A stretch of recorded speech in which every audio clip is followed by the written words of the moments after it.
Okay, good evening and welcome. Thank you for joining us tonight for this discussion of the changes in Virginia's voting laws. My name is Beth Mitchell, and I'm one of the co-chairs of the Northern Virginia Commission of the Jewish Community Relations Council of Greater Washington, JCRC. We are hosting tonight's program along with our counterparts around the Commonwealth, the United Jewish Community of the Virginia Peninsula, the JCRC of the United Jewish Federation of Tidewater, and the JCRC of the Jewish Community Federation of Richmond.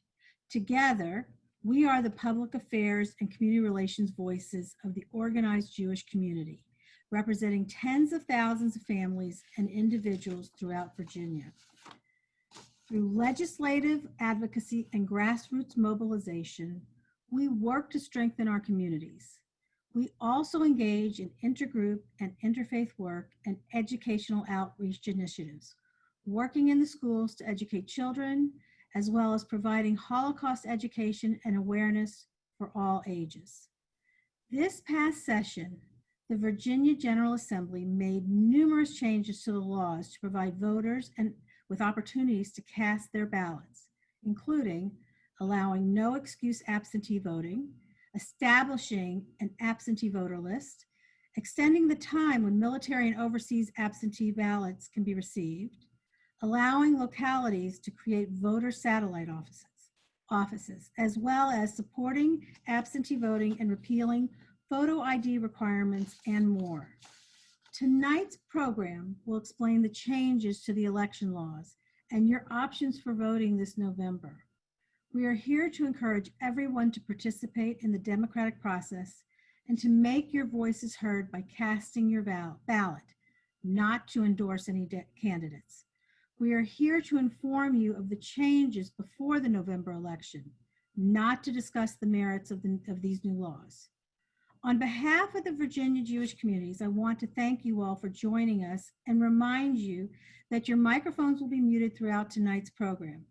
Please use the Q&A function on your screen to ask your questions. That is at the very bottom. You'll see a Q&A icon at the bottom of your screen. After a short presentation, we will share your questions and continue the discussion.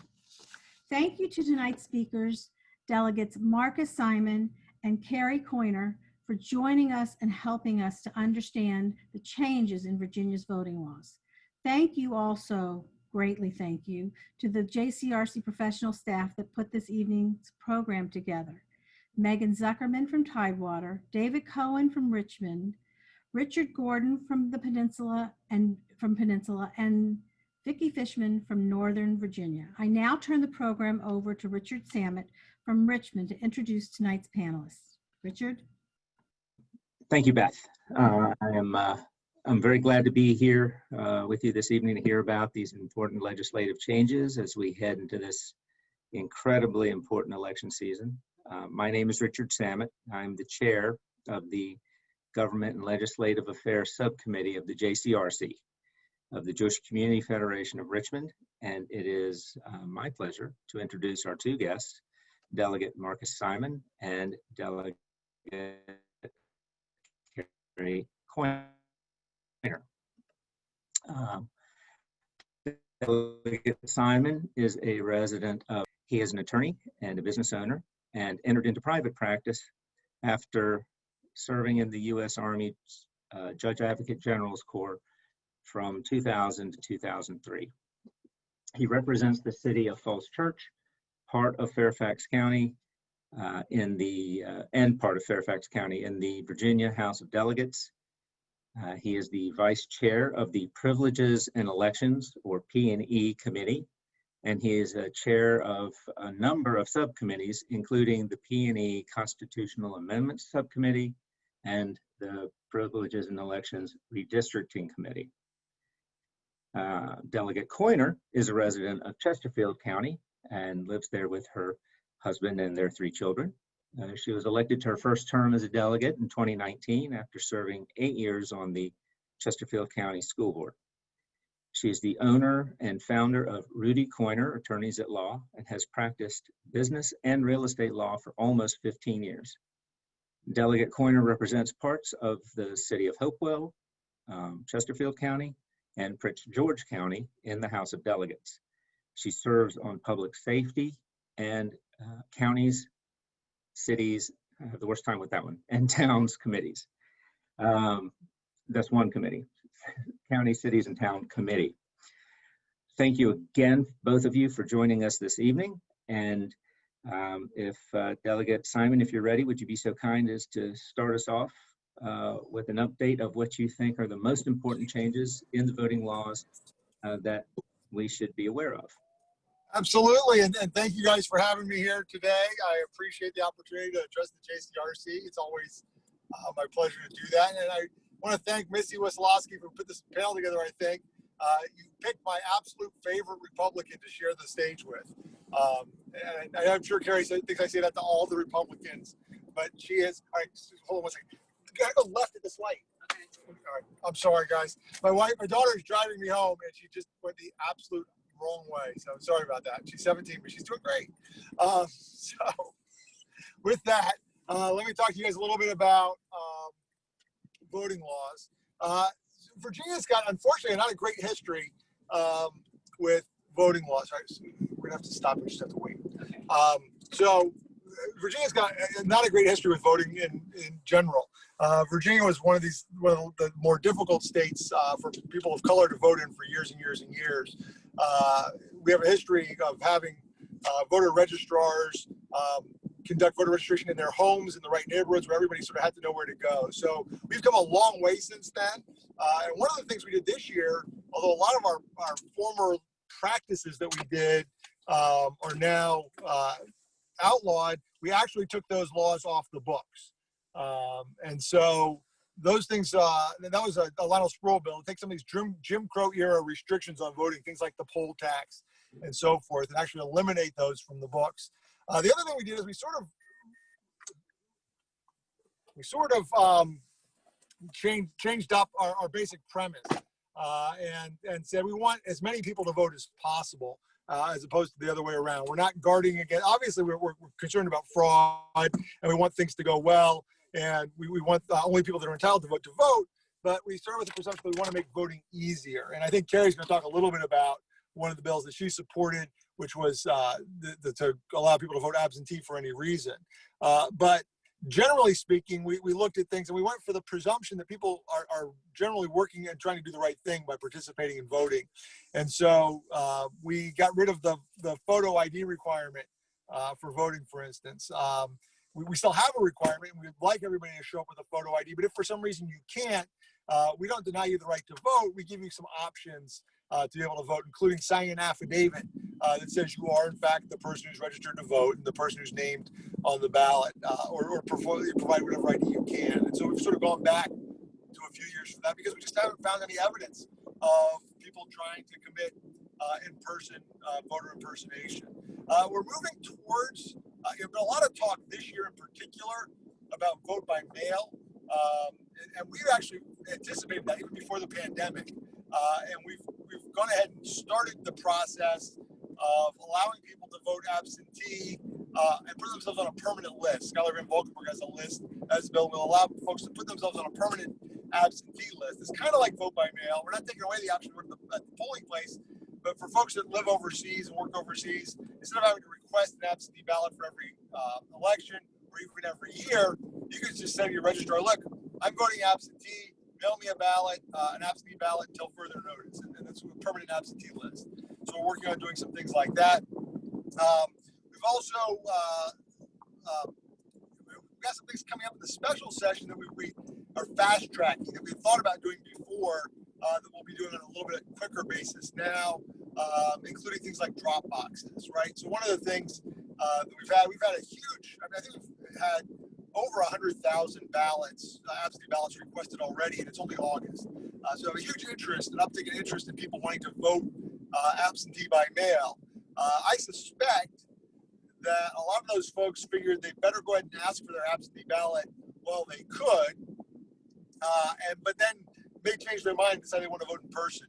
That's actually fairly difficult and time-consuming to do. We really don't want thousands of people showing up at the polls with absentee ballots because it creates a problem. So we're going to probably propose legislation that will allow localities to establish drop boxes at polling locations. And so you can have a drop box at a satellite voting location for early voting where people can show up and vote in person absentee starting October, really.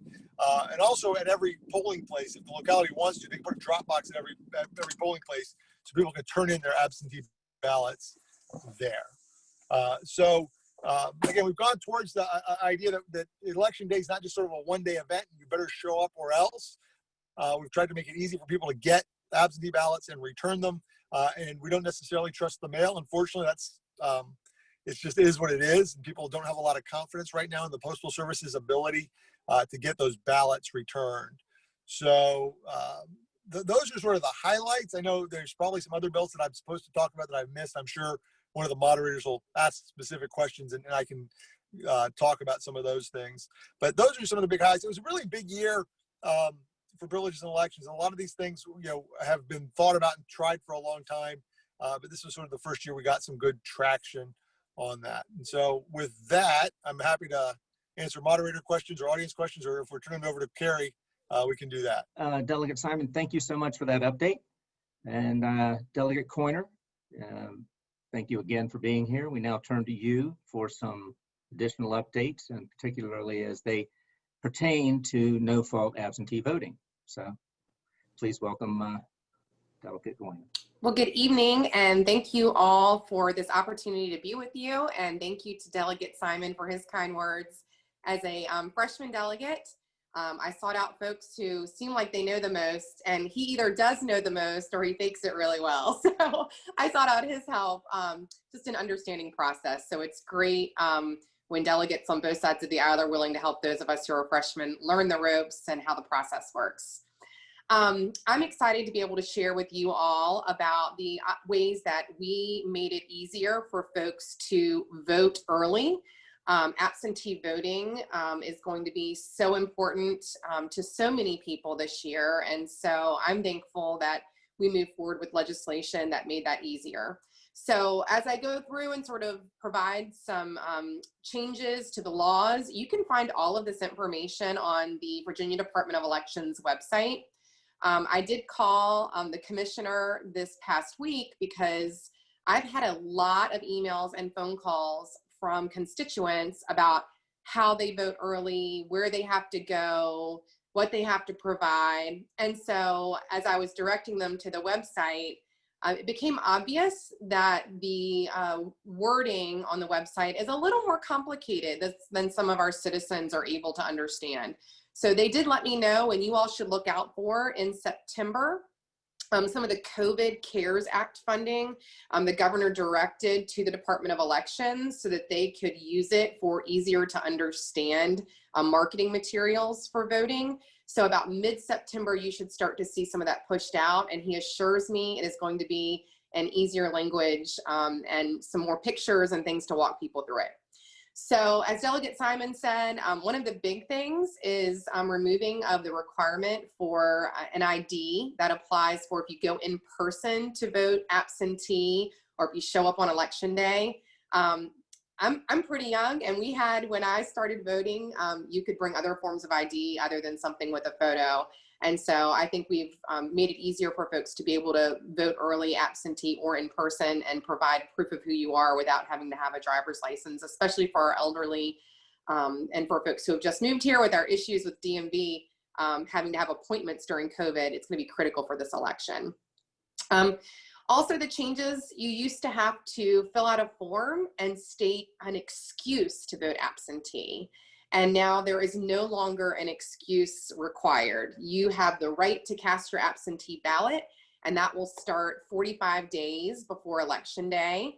And you can do it many different ways. You can show up in person to your local registrar's office or to a satellite location that is established in your locality. Some of our localities have already established those, and others are still working through those satellite locations. So you can contact your local registrar to find out where there's more opportunities.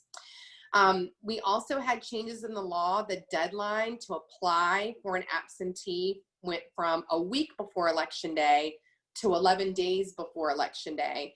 And that was really to accommodate for the time for that ballot to get back if you mail it back. So that's a change. The deadline to apply for an absentee ballot it went from a week before to 11 days before. So that's something to be mindful of. We also extended the deadline of your ballot being returned from close of polls on Election Day to noon on the third day after Election Day. It still needs to be postmarked on or before Election Day, but that deadline has been extended. So that to account for, as Delegate Simon said, a little bit of struggle with the Postal Service right now to ensure your vote is counted as long as you've sent it back in. We've also made it easier for folks in terms of applying for an absentee ballot. You can send in a request online now. So you don't have to go in person. You don't have to fill out a paper form. You can actually apply for that absentee ballot on the Department of Elections website and have that mailed then directly to you. It'll arrive back at your doorstep. And then one brand new thing that happened actually out of a court case on Friday, there has always been a witness requirement on your absentee ballot that you mail in. If you don't go in person, there's been a witness requirement. Someone has to witness you signing that ballot.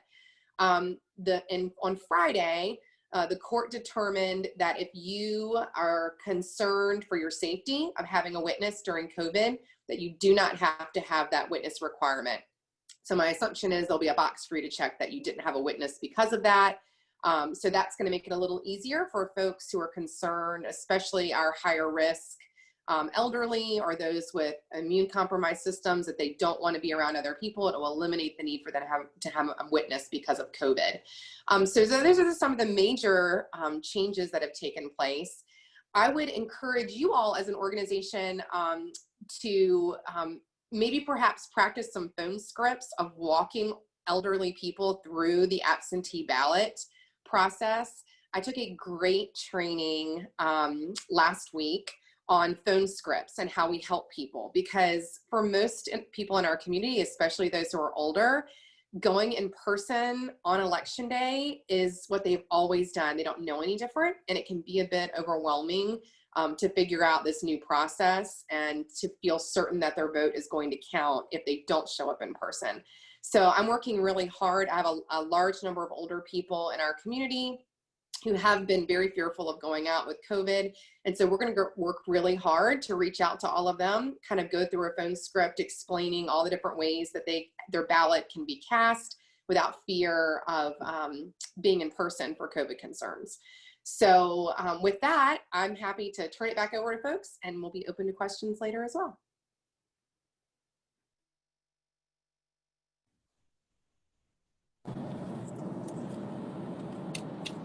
So can everybody hear me? I guess, well, we'll see. Okay, good, thanks. So thank you, Delegate Simon. Thank you, Delegate Coyner. First of all, I'm going to introduce myself to everybody. My name is Brad Lerner, and I am the second vice chair of the Jewish Community Relations Council of the Jewish Federation of Tidewater, so the JCRC in Tidewater. And I'm really thankful for you to take this time on a Sunday night. And you know, we've gotten tons of questions already, so I think we have the time here, so I'm going to delve right into it. So let me go to my first question. The first question we got, we got a bunch of these too. Sometimes they're duplicative, but if you request a mail-in ballot, okay, can you drop it off on the polls of the election day? I think you mentioned drop-off boxes, but let's walk through the specifics. I get the ballot. Do I have to mail it? But can I just go to, can you talk about that a little bit? So, Carrie, if you don't mind, I'll jump in on that one. So, I was looking at the Q&A. I think one of the questions is this permanent or not? So, one of the things we're talking about doing at the special session is nothing's done until it's voted on and approved. But I think we have the votes to get this piece of it done. Is creating authorization for drop boxes. So localities will have to decide how many and where they want to put the drop boxes, but they'll be able to put them anywhere that you could otherwise vote. So for early voting, it would be at a satellite voting location or the registrar's office. Under current law, you can mail it back to the registrar, or you can drop it off in person. You can go to the registrar's office and say, hey, I got this ballot in the mail. I was in the neighborhood. Here's my ballot. Please take it from me, and they'll take it from you. Interestingly, under current law, it says that you can drop your ballot off that way. We have this happen in the city of Falls Church from time to time. Somebody comes in and they've got, hey, I was in the neighborhood paying my property taxes because they're due in October, and I brought mine and my wife's ballot, and I want to turn them in. And the registrar's like, I can take yours, but I can't take your wife's ballot because the statute says that you can drop your ballot off with the registrar, or you can put a stamp on it and go put it in the mailbox right in front, or you can leave it for me and I will find it here, right? And so rather than having to sort of play those kind of semantic games and issues like that, we're sort of saying let's create a more secure process. Let's have boxes that are monitored by the registrar's office. Let's put them where people expect that they'll be able to drop off their ballots. The other question that comes up a lot is, I think a lot of people aren't sure what COVID's going to be doing in November, and they know the mail is slow, so they've been asking for these ballots just in case. Well, if you requested an absentee ballot, to prevent you from voting twice, once you request an absentee ballot officially, you're marked in the poll book as an absentee voter.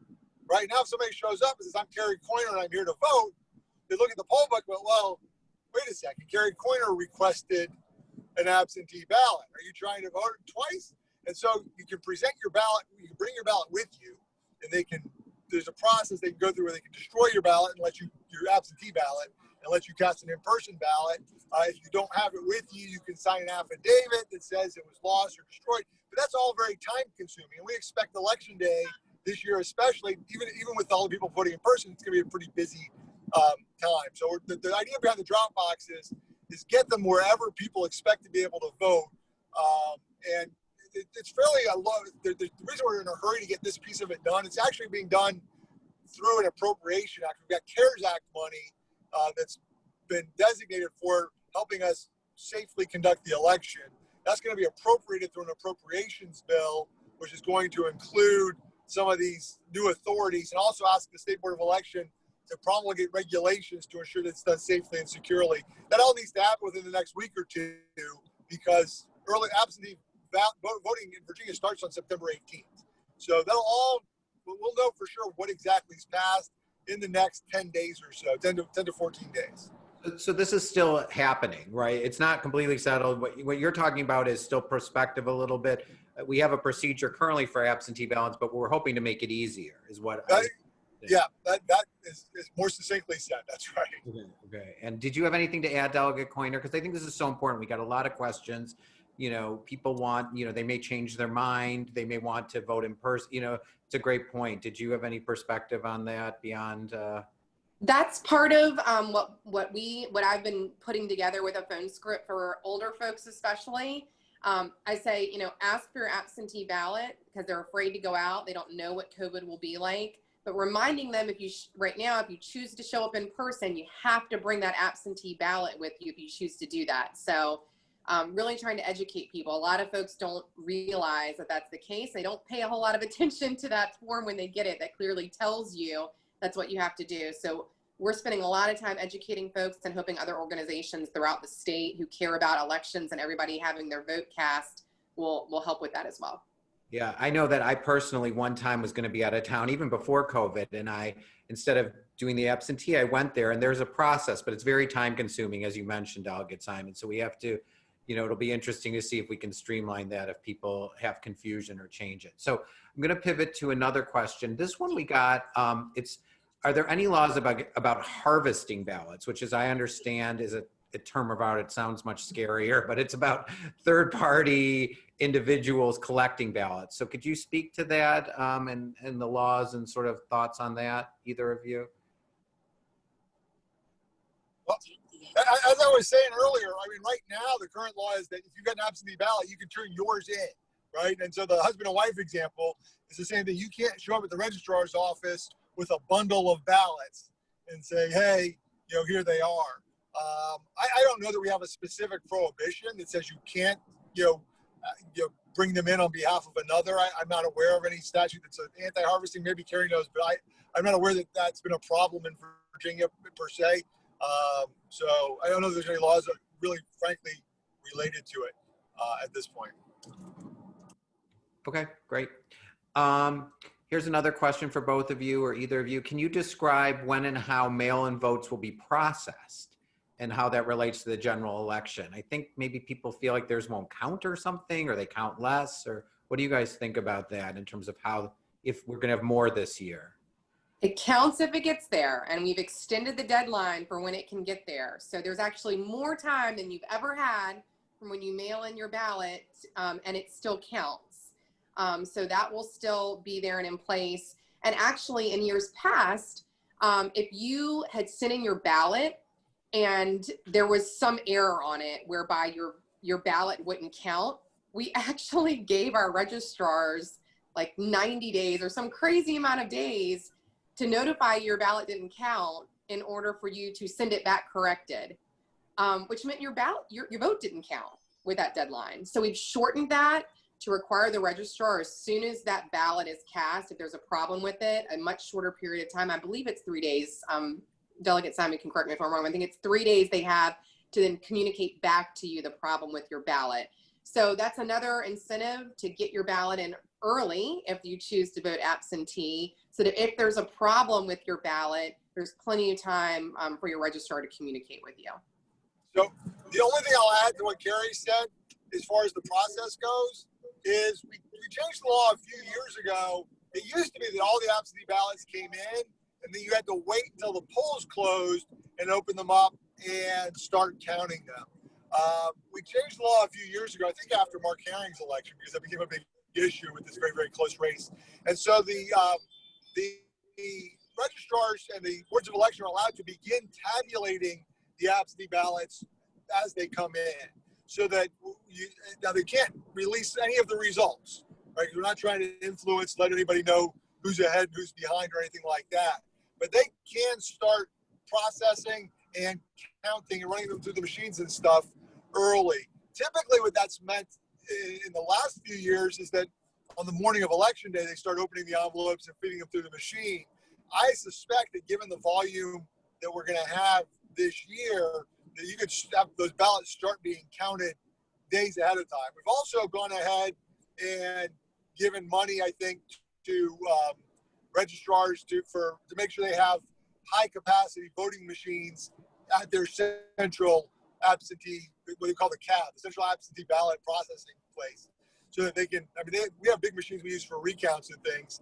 They can read, just like sort of your copier. Every now and then you have the copier that does like 3 copies at a time, and then you have the one that the high capacity when they can do 100 copies per minute. They have readers that can read at a higher volume, and we made sure that the registrars have those.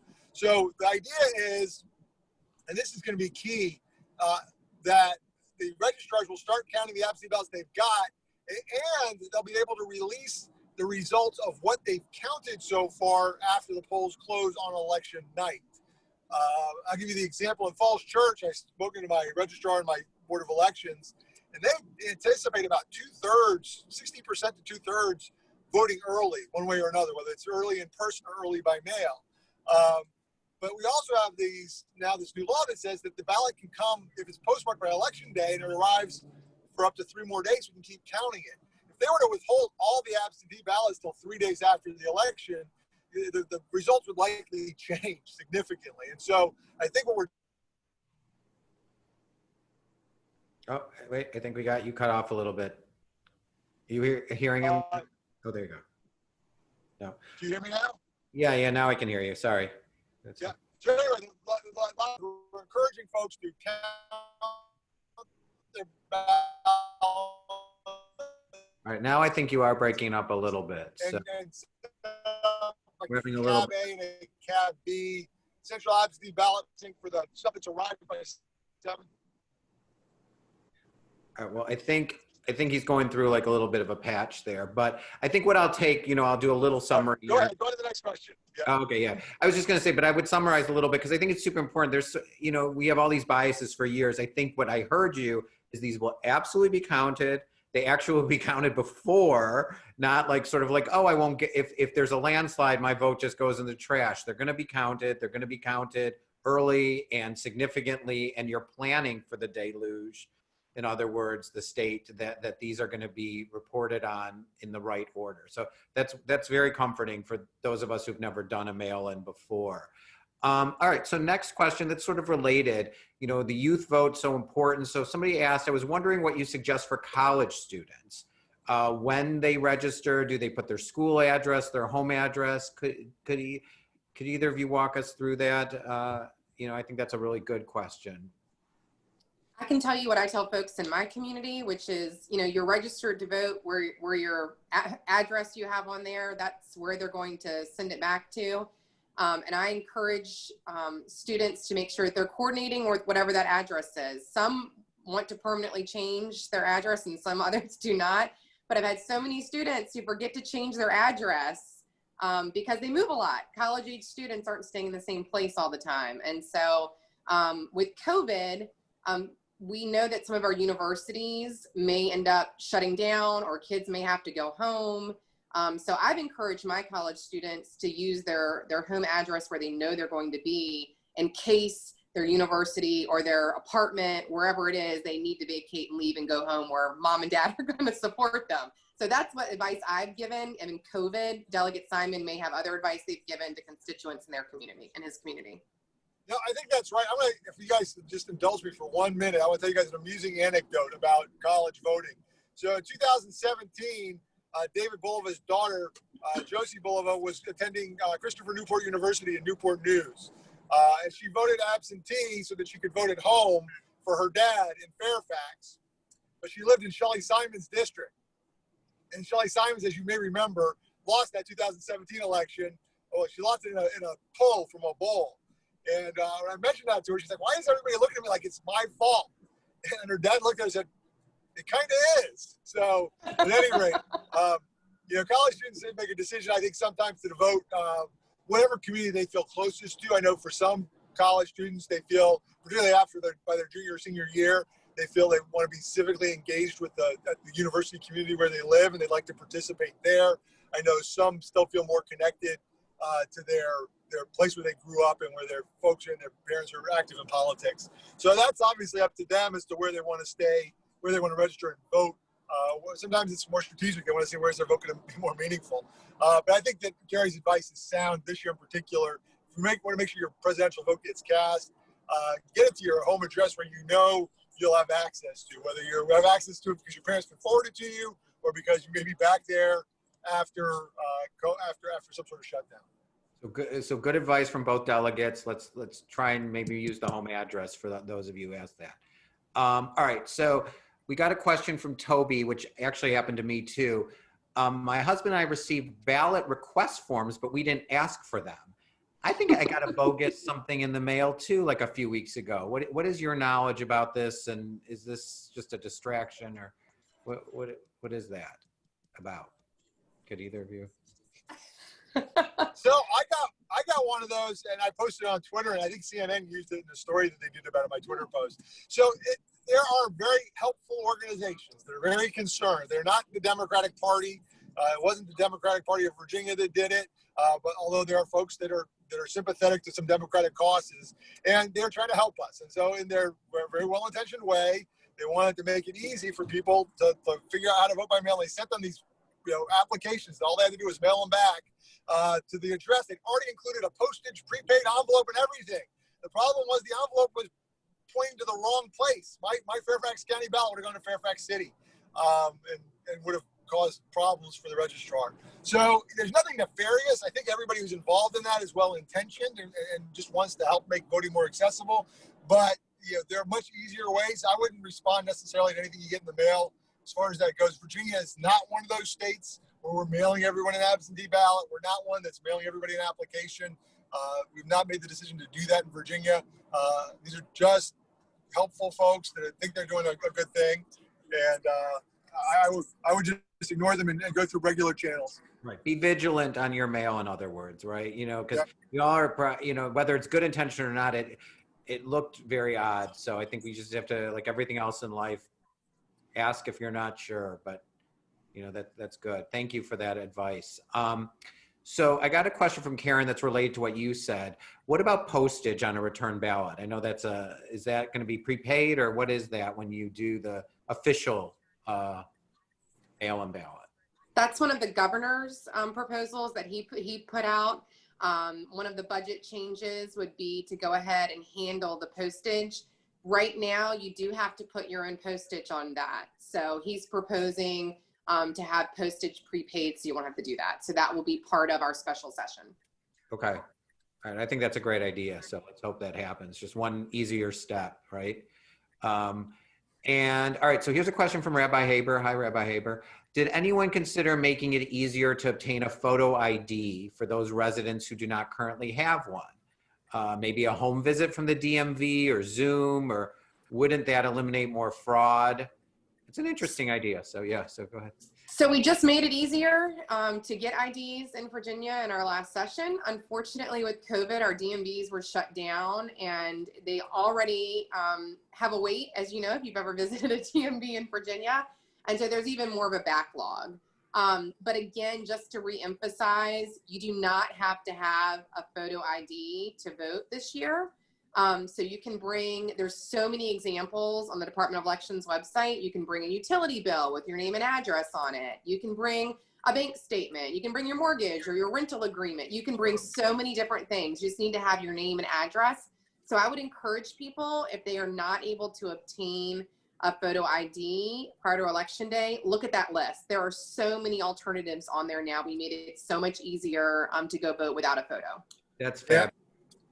And I would just real quick on the fraud issue. I mean, there's very little in person. You know, there are things that happen, but the idea that people show up and pretending to be somebody that they're not and able to cast a vote, particularly in a really high turnout election like this, the cost benefit on that is just not worth it for anybody. So we very rarely see that, but we do want people to be who they are. And there are criminal penalties, pretty severe criminal penalties for pretending to be somebody else. We've tried to create a big disincentive for the fraud as well. I mean, on a really bad day, I can pass for Delegate Simon. So, I mean, you know.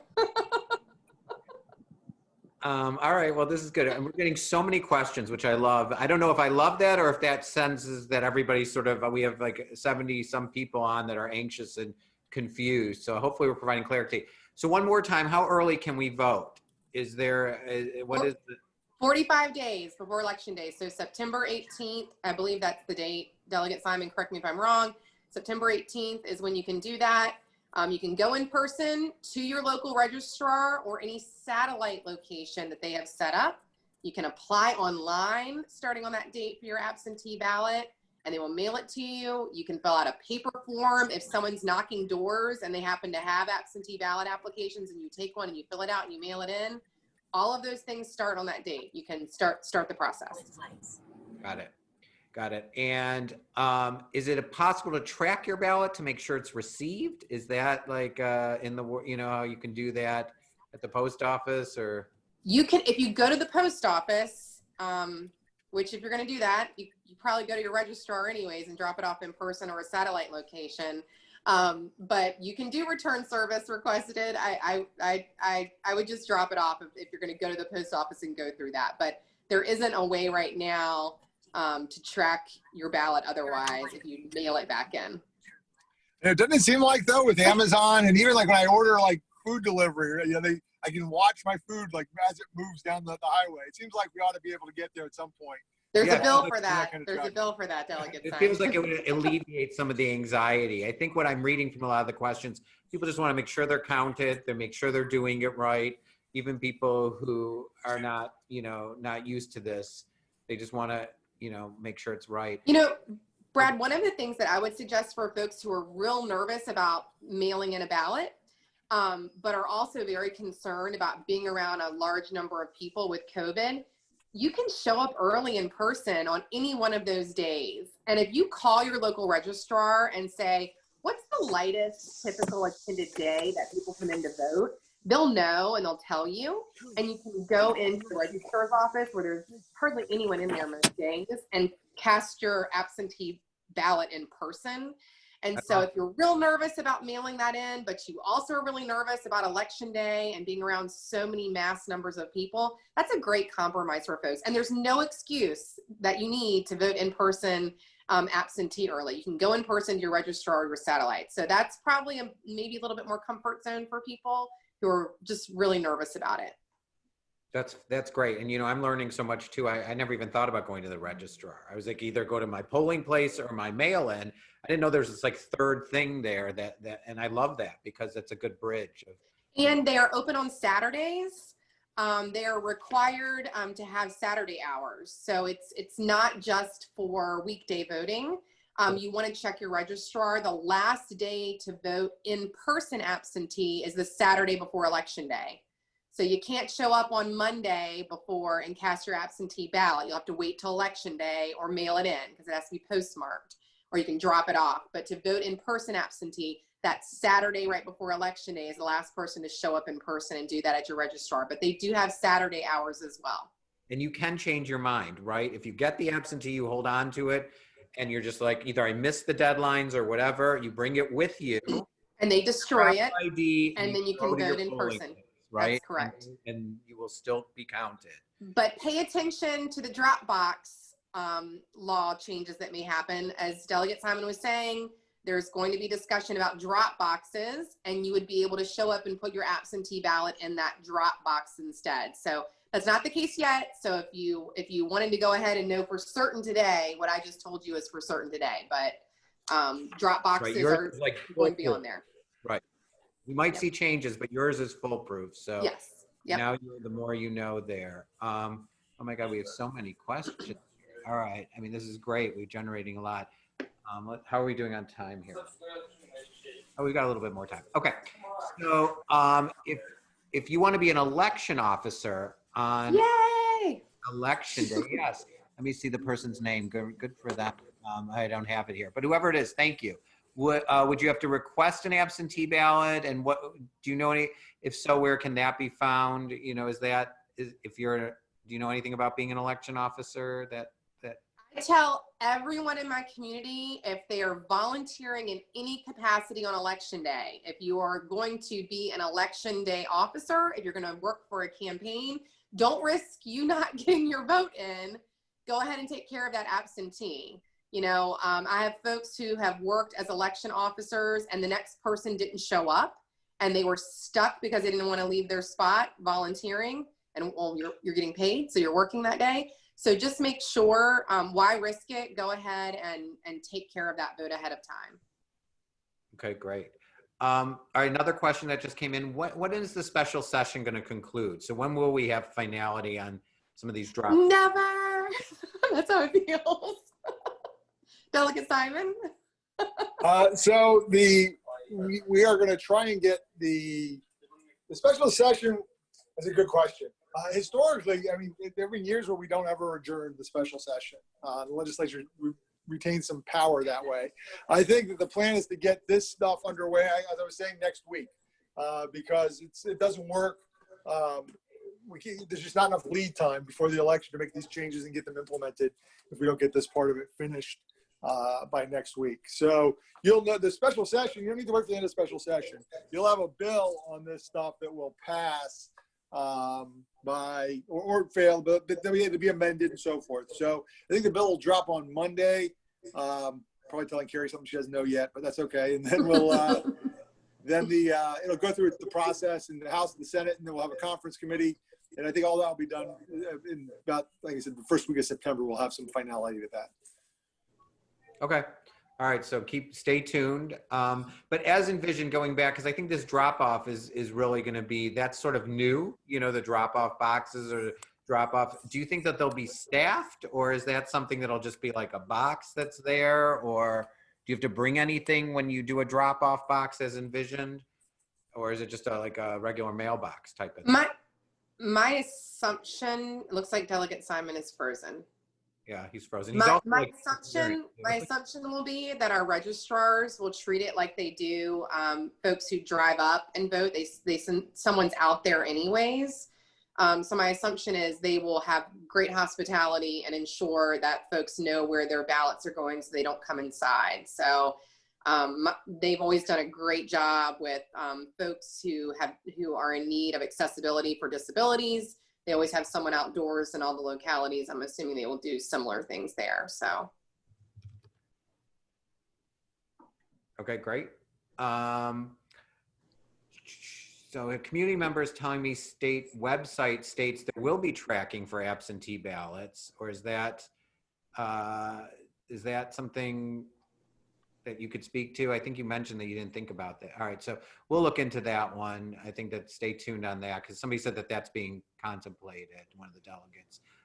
Going back to the incorrect ballot requests and the wrong address, somebody new mailed that request back already. What should they do? So you know that you said, this is building on Delegate Simon, you know, you said, oh, it goes to, what happens now that they actually.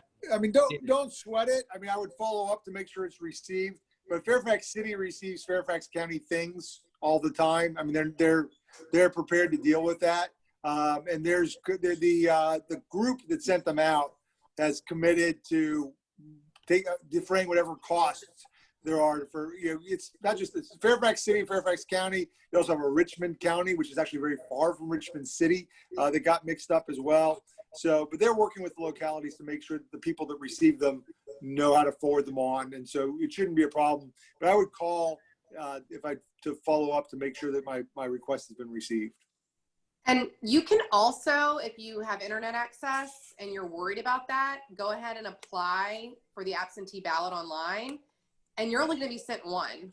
So if you filled that out because it had prepaid postage and you sent it in, there's no harm in you going online and you can apply to vote absentee by mail, and you can go ahead and do that, and that way you're covered. You just have to put in online your first name, your last name, your date of birth, the last four of your social, and your locality, and then you check a box that certifies that I am who I say I am, and hit submit, and you're done, and your ballot will appear. So if you're worried about where that now, went, can you do that now? You can do that anytime, right? you can do that right now. Yep. Yeah, right now. You can do that today. You can do it while we're on the Zoom if we're boring you. Right. You can go to your official. I really like that. That's something that just creates so much certainty. And then you're done. And then you're do done. it yourself. You don't even need postage prepaid. Just go online and fill it out. Right. Everybody should have internet because they're on the Zoom. So there you go. And if we want to vote in person on election day, we did get another question. Will there be, you mentioned it's sort of this curbside voting.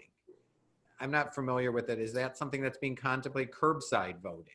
So curbside voting is available for those with disabilities who are unable to come into the voting precinct. And that will still be the same as it always is. That's typical where someone else drives them up, or if they're able to drive, but they cannot have difficulty getting in and out of their vehicle, we provide those services. So that will be the same. I haven't seen any legislation that changes that. So my assumption is it will remain untouched and it'll be the same thing. Okay, great. You know, so I think we're coming to a close here. We might be ending a few minutes early, but I guess I would like to wrap up. And you know, this has been, you can just see that this is such a important issue for all of us. We know that, but just, you know, change is hard. We're under such, you know, I think everybody just wants to make sure they're doing it right. So I'm going to hand it over to Richard Gordon. And thank you again for taking all these questions, and especially Delegate Simon. You've managed to do a couple things at once. So I'm home. That's my daughter didn't democracy kill me. at I made it home work. safely. There I'm you in my stable space now. So thank Okay. you, Brad. Thank you, Brad, for Thank answering you questions. all. Yeah. So Richard, thank you. Thank you. I'm Richard Gordon. I'm the chair of the CRC for the United Virginia Peninsula. I can't tell you how happy we are that Delegate Simon got home safely. We were all worried about that. I want to thank him and Delegate Coyner for their wonderful presentation. It was very informative, and for those that have not been taking copious notes, you can get a lot of this information on your computers by going to elections, that's plural, elections.virginia.gov. Also on the ballot this year will be voting for redistricting to be determined by an independent panel, which is very important. I want to thank all of those who participated in putting this program together, and we look forward to having a an election that is not complicated this year. Thank you all very much.